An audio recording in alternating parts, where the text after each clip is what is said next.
Tak ada yang lebih sial dari nasib seseorang yang ingin lucu tapi tidak lucu. Jangankan orang lain tertawa, saya sendiri pun tidak tertawa dengan lelucon saya sendiri. Mungkin kalian mengatakan seperti ini, pekerjaan paling mudah adalah seorang badut, karena kita hanya bertingkah kocak, semua orang tertawa. Tapi tidak semudah yang kalian katakan. Menjadi badut tidak semudah itu. Apalagi di zaman sekarang, di mana orang-orang mudah tersinggung dan juga marah. Bahkan lelucon yang kalian lontarkan bisa jadi menjadi penghinaan dan pencemaran nama baik, sehingga kalian juga bisa dipidanakan.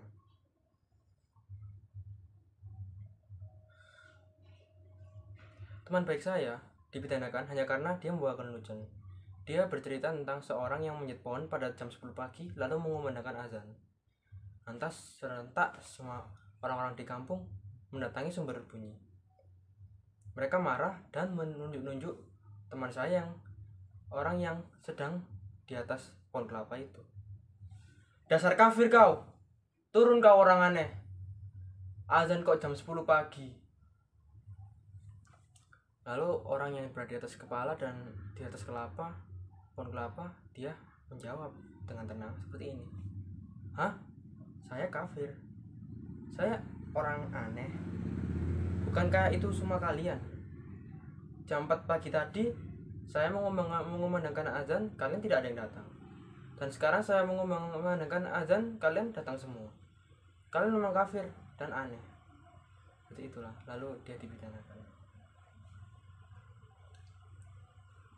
Zaman sekarang kok orang-orang mudah mengafir-ngafirkan. Bahkan jika dulu Descartes bilang, jika aku berpikir maka aku ada, orang sekarang seperti bilang seperti ini. Jikalau ada pertengkaran di sana saya ada. Pertengkaran sudah menjadi komoditi, diperjualbelikan, bahkan dibenarkan atas nama keyakinan. Bahkan ayat-ayat digunakan atas untuk kepentingan kekuasaan dan juga politik.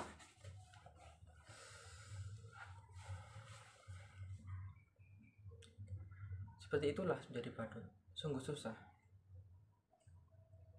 Dan kalian juga akan mengerti betapa susahnya membuat lelucon agar semua orang tertawa tanpa terhina. Lalu mengapa saya menjadi seorang badut? Tentu saja karena saya meneruskan cita-cita bapak saya. Dulu bapak saya seorang badut, jadi saya meneruskan cita-citanya, profesinya.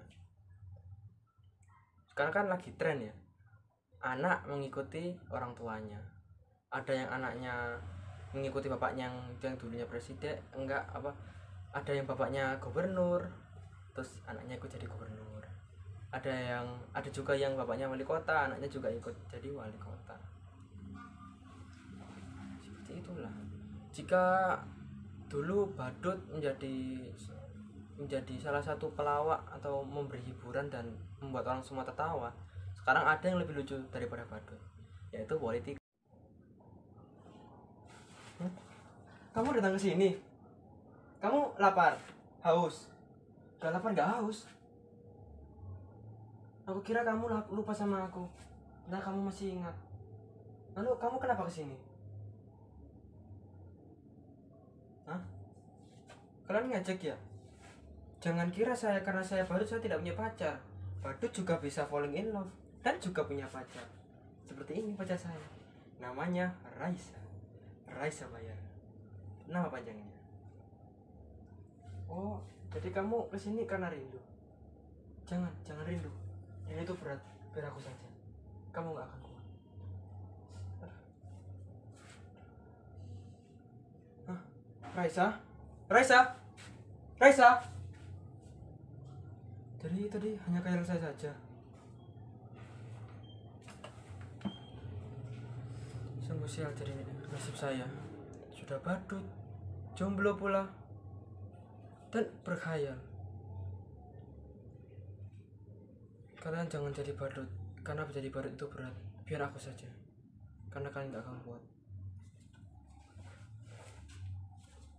Mantap.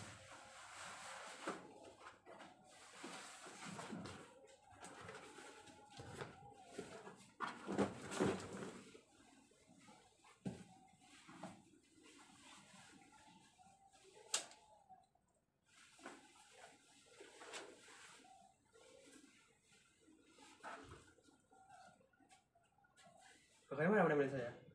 Begitu gagah, berani, dan parlender. Necis pula.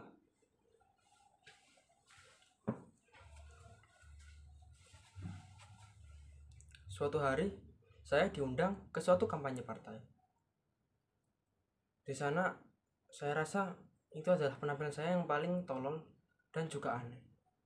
Bagaimana mungkin seperti itu? Saya hanya menyentikkan jari seperti ini. Semua orang tertawa.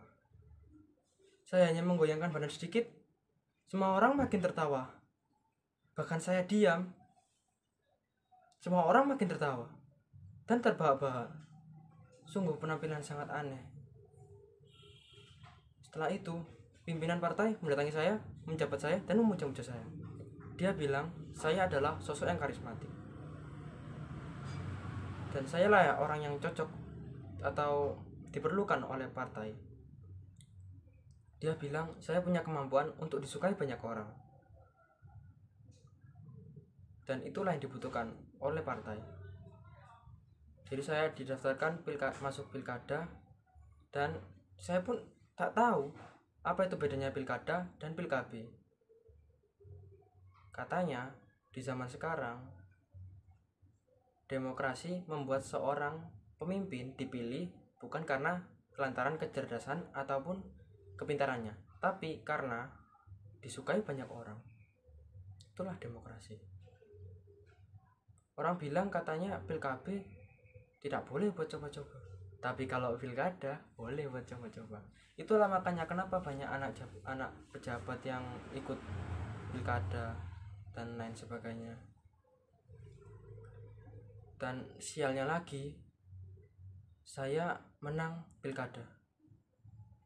Mereka bilang katanya dirasa saya adalah orang yang dapat menghibur mereka dan orang yang dapat membuat hidup mereka bahagia. Barangkali zaman sudah gila, maka sayalah orang paling gila saat itu. Sungguh sial sekali nasib saya. Jadi badut memang berat. Dulu saya jadi badut, orang-orang tidak ada yang tertawa. Tapi saya setelah jadi pemimpin, orang-orang tertawa atas perintah saya. Dan mereka sudah juga bisa mengatur saya.